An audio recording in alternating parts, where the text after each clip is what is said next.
Hello, my name is Epic Bubble. I sometimes go by the name of Simon, and this is a thoughts video, but also a special. You see, I didn't really play a board game this last weekend. What instead I did was I played a mega game. Now, if you don't know what a mega game is, I strongly recommend you check out the Shut Up and Sit Down plays a mega game. They did a fantastic kind of like documentary style thing of what happened, and I had roughly the same experience. So definitely go check that out. There will be a link in the description below.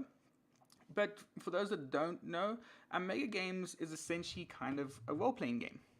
You will be, or I guess a murder mystery is probably a better way of putting it. You essentially are all going to be different countries trying to stop an alien menace. Your country is going to have a prime minister or a president. It's going to have a secretary of defense or this defense ministry.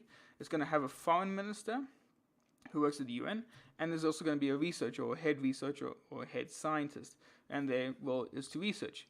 There's going to be a multitude of companies or countries, and every country has the same amount of people working for them.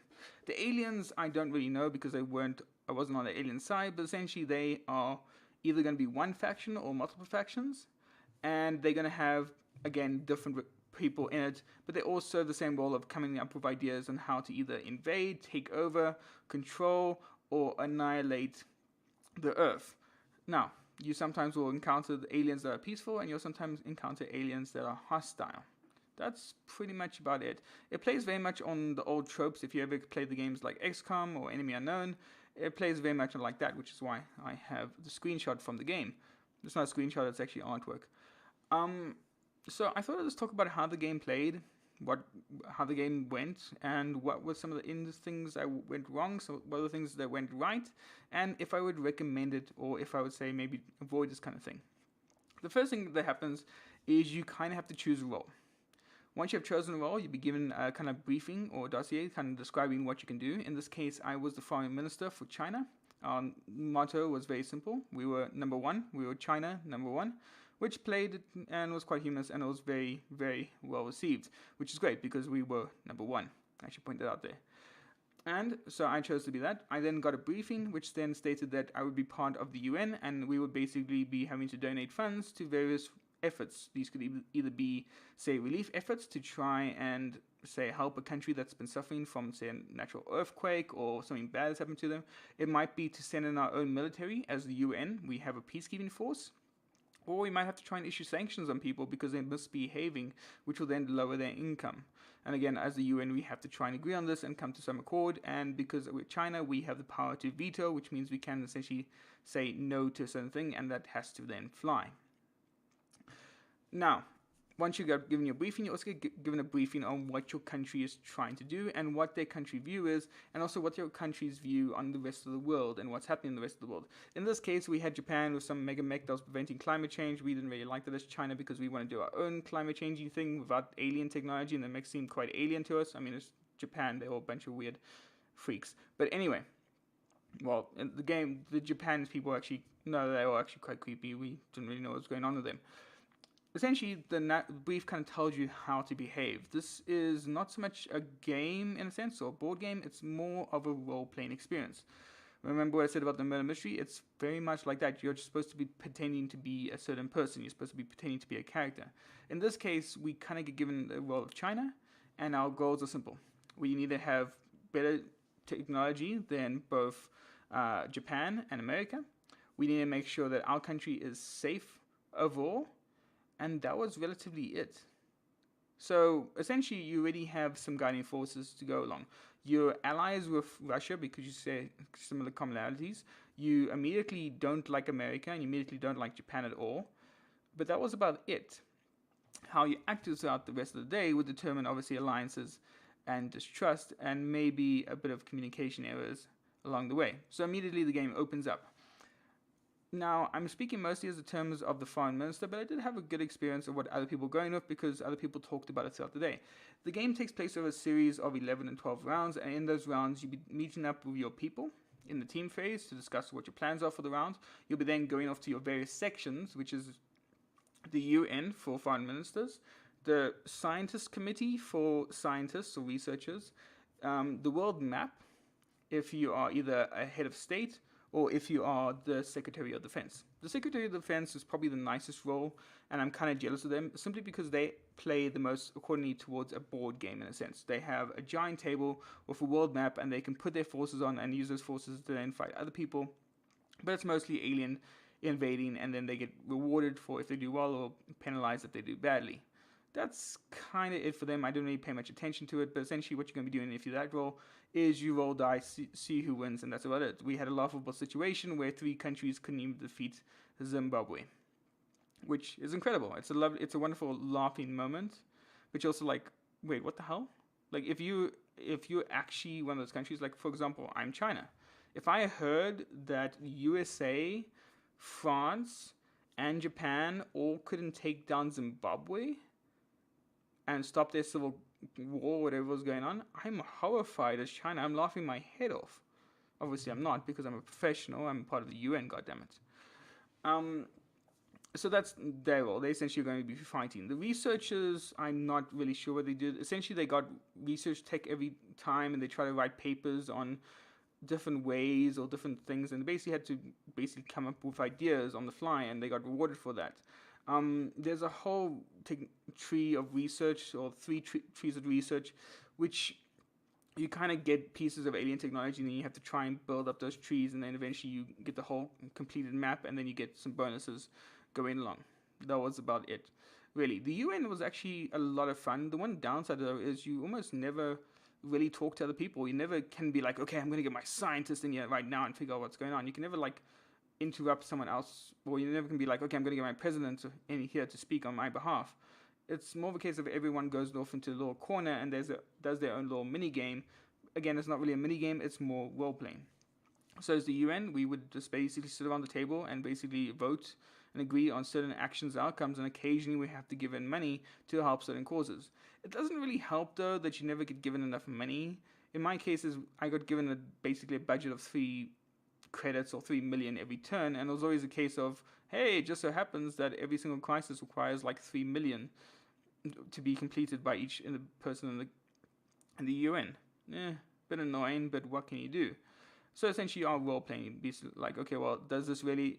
It was kind of nice in my sense because as the UN representative, I'm kind of trying to align my views with that what my national brief was, which is like, okay, I can't let our forces go out of the country, so I'm not going to agree to send forces anywhere because I can't do that as China.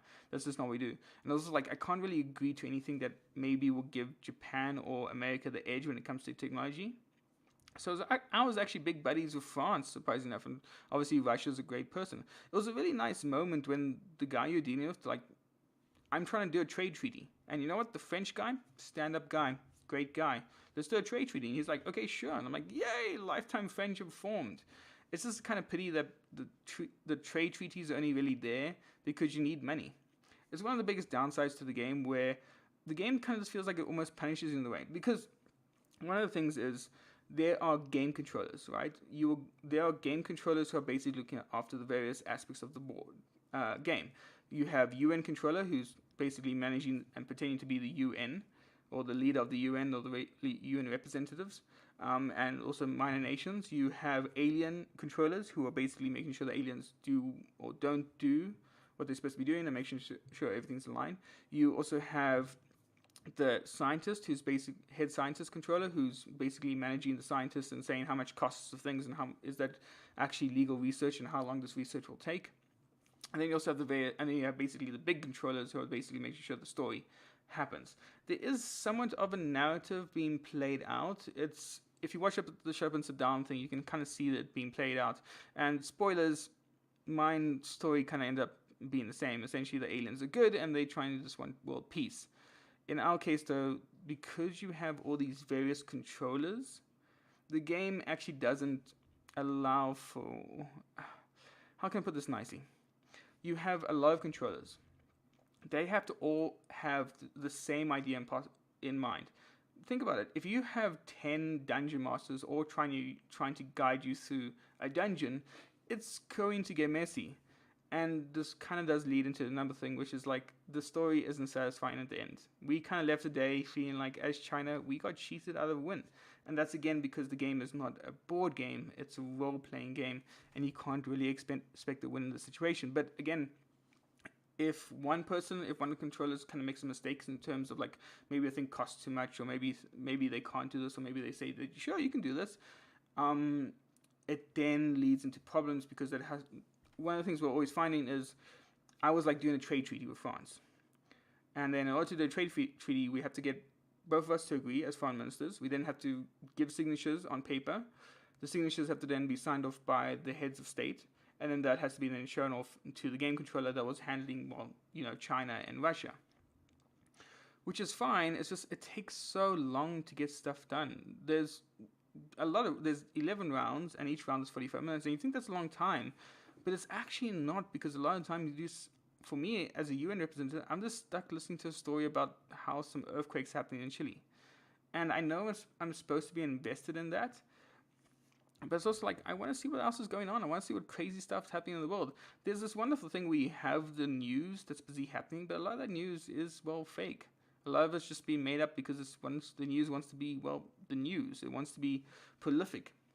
It wants to grab people's attention. I mean, I think as China, we probably spent close to 24 million credits on just bribing the news with stuff that we wanted to say. Which was really cool that we could do that, but it also kind of diminishes the news as just an outlet for the news. We need information, because one of the things is you don't get a lot of time to communicate with your teammates. You get that 15 minutes at the start of a round, and you get 5 minutes at the end, which is not a lot considering 20 out of less than half of the time spent is actually with different nations, and that's fine, but it doesn't help that you want to have an overall strategy moving forward. Now, the game played out in a reasonable way. It turned out the aliens were actually peaceful. The trouble was, because of the information that was told to us, I mean, there was a case where there's alien personal weapons that we get given as a research technology. We have, for example, the aliens release a plague that kills half of India. The aliens are busy mind controlling the half of South America. It's like, well, these aliens are definitely evil, right? And I guess it's a case of okay, well, maybe because they're aliens, they play differently or they behave differently. But the aliens are being human. They are being controlled by humans. But no, it turns out the aliens were peaceful after all, and all that stuff about the plague was just, it made people be a bit more lethargic. And that's fine, but it's also, again, it's frustrating because the DM in a normal role-playing game is supposed to tell you or paint you a really nice picture, right? If you want to do something cool, it's because you have seen the picture the DM has created, and you'd be like, you know what, I can do that. And the DM, normally 9 out of 10 times, the DM's like, sure, that's definitely what I wanted you to do. And that's great. In this, though, because you have so many DMs, that story just gets a bit confusing. At the end there, we felt a bit cheated because as China, we had produced alien food which could feed the whole of China and other countries. We had a force field. We had the Great Wall, the new Great Wall of China, which is a giant force field. And we had cold fusion that could power it indefinitely. We also had anti-mind control devices. We were completely self-sufficient as a nation and lost because of a nuclear attack. And you're just like, well, surely the force field? No, nuclear fallout. It's like, God damn it. You kind of feel like you got cheated at the end there, which is never a good sign. So there is that. You can have rulings go against you as, well, the country or as the aliens. And the aliens as well, they didn't, and when speaking with other aliens, they kind of were a bit annoyed because they never really got a real reason to interact with us. They were in a completely different room, and it's done to create mystery. But at the same time, it's also, well, they don't interact with other people. And the whole point of a role-playing game is really about having that cool interaction. It almost makes me wonder if the game should have been maybe a different setting. Maybe it shouldn't have been aliens invading. Maybe it should have been World War II, or maybe it should have been climate change.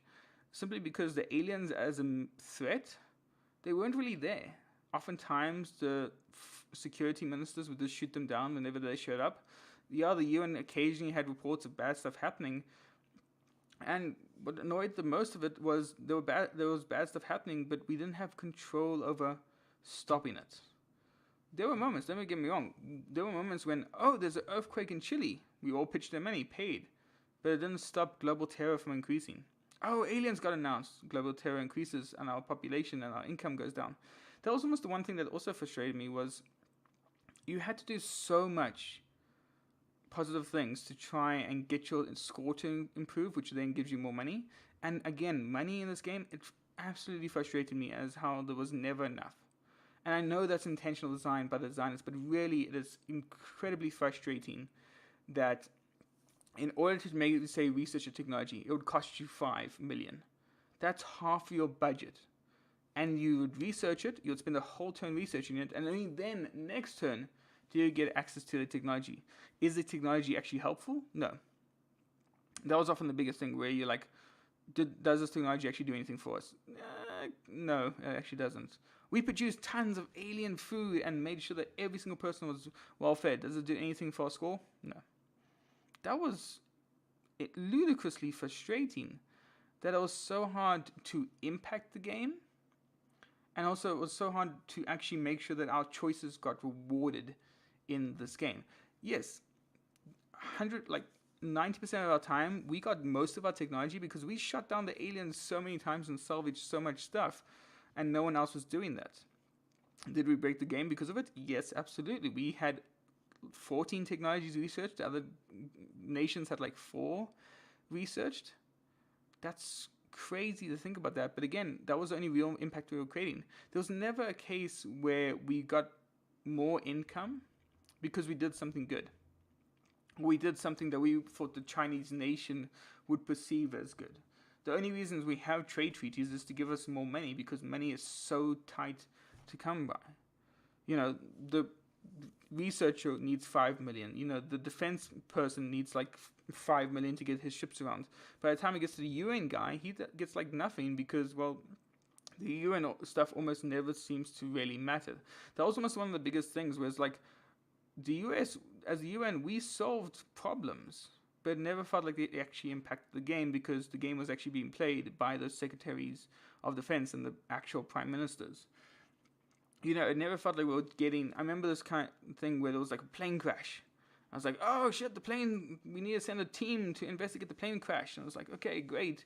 You know, we all agreed as the UN would send representatives and then we could all share in the technology that was found from the plane crash. But the technology wasn't given to us, it was given to the researchers. And that kind of felt like a missed opportunity because, again, it didn't feel like I was personally being rewarded for my good behavior. You know, I actively tried to do things in the UN, but it never felt like it was improving. Yeah, at the end of the game, I was one of the most diplomatic people there. And that's great when people said that to me. I feel fantastic about that.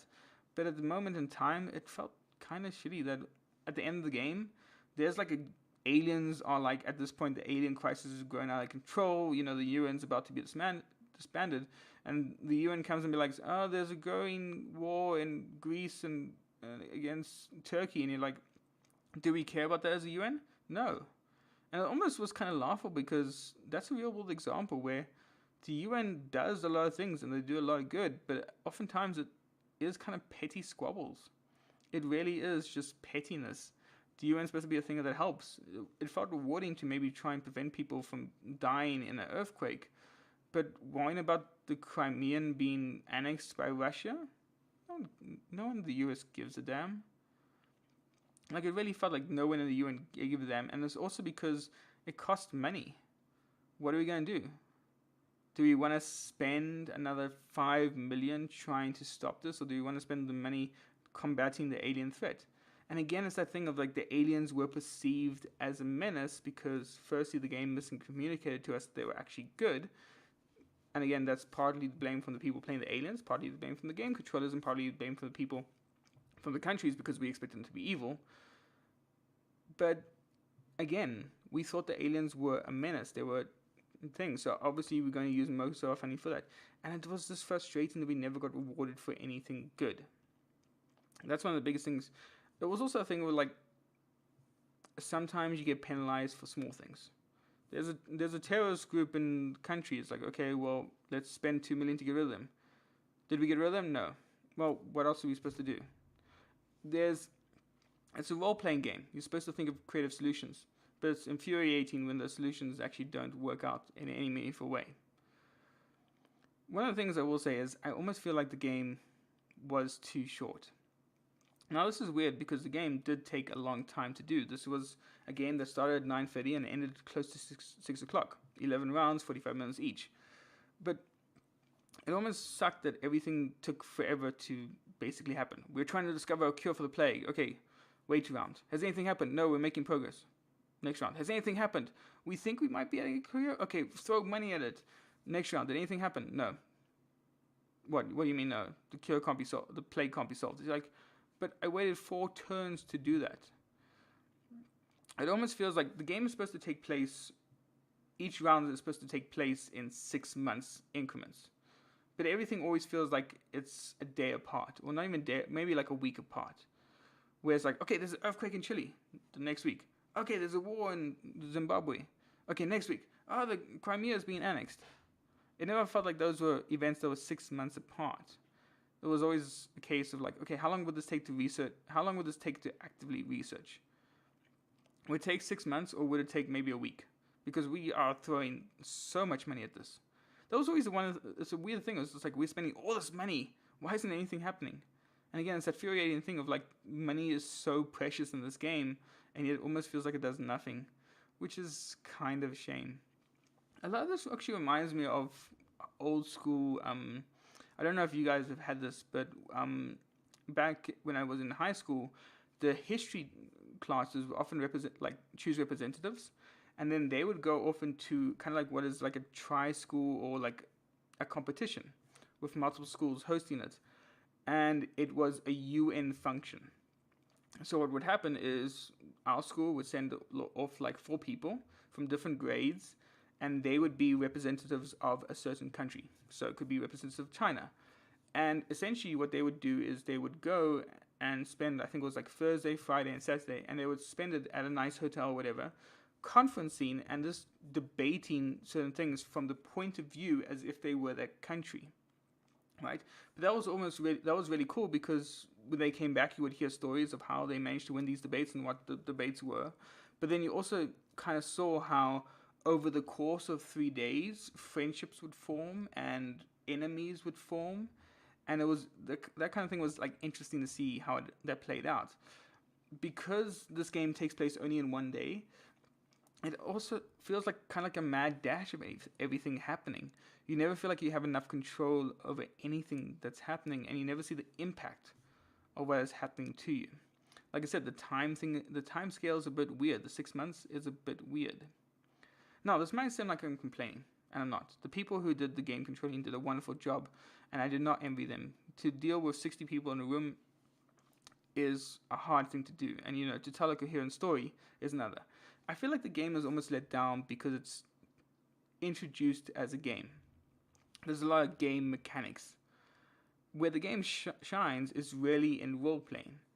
And oftentimes it feels like you don't get enough chance to interact with each other. That's the biggest takeaway from this, is that you have to be careful if you go into a Mega Games Day of what role you're choosing. If you're the UN, expect to basically just do the UN stuff. If you're the Defense Ministry, expect to probably play the game itself. And it's not a bad thing. I like the role playing. I like the fact that I could be diplomatic. And I think I want to give that as a warning. I had a great time. And I will most likely do this again if it comes up. But the systems and mechanics the game puts in place are not good enough to create a cohesive narrative experience. Every element, from the news to the miscommunications from the game controllers, doesn't do enough, doesn't work because those mechanics aren't strong enough. Again, it doesn't feel like it's been balanced. Money seems to go all over the place. There's not a good idea of how much research it would cost. The systems and mechanics the game puts in place aren't actually good. What is good is that role-playing element of you being like, we're China, we are number one, and we are going to be the best. We have these objectives in mind. We're going to stick to these because this is what we as China would be doing. That was hands down brilliant. I absolutely love that.